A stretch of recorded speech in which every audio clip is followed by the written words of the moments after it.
Hi, I'm Teddy Burris, your Google Workspace and Gmail strategist. And this is the question I got asked this morning. Teddy, how do I delete my browser history from a week ago down? And I said, I know how to do this. But before I show you how to do it, hit that subscribe button because I have a whole lot more videos coming out on how to use Google Workspace and Gmail as business tools.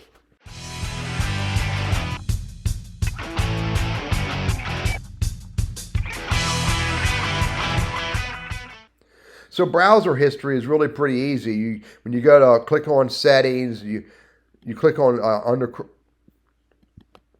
So the typical path to clearing browser history is to click on Chrome and then click clear browsing data. And when you do that, it brings up this tab right here. So when you go to clear browsing data under basic, you have clear browsing history, cookies and cache, site data, cache images.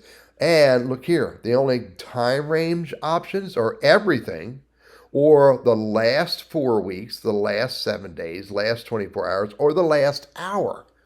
Now, if I go to advanced, maybe it's there. Click there. No, advanced just lets me pick more in different pieces, smaller subsets of the data, but the time range is still the same.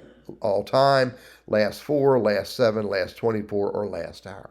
So the clicking on clear browsing data won't work. Somebody hit cancel. But here's what will work. Look here.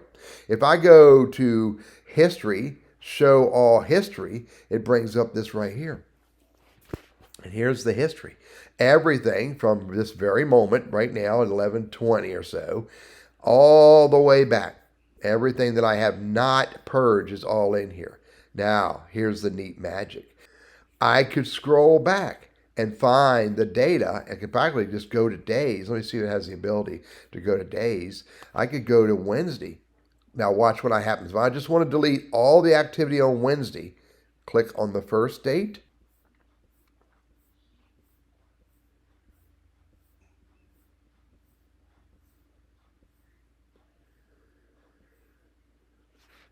Then hold the Shift key and click on the last day. And it selects everything for that day. Now I can do the same thing for the 21st. Click on the first one for the 21st. Scroll all the way to the end of the 21st. There it is, 8:25 a.m. Hold the Shift key and click and select it all. Now I could do this all the way through. By the way, if I hold the Shift key now and click, look, it selects everything else. If I hold the Shift key and keep selecting, I don't have to start at the top of the day. I've already got a bunch selected. This just selects everything from the last selection down. And once I've selected everything I want to select, then I can hit the delete button and delete it all. And are you sure? Yes. It's manual. It's tedious. The page keeps refreshing a little differently than I want, so you've got to scroll slowly. But this will work where this will not. I'm Teddy Burris, your Google Workspace and Gmail strategist, trainer, and coach. Hope this was helpful for you. And if it was, hit that subscribe button. Thank you.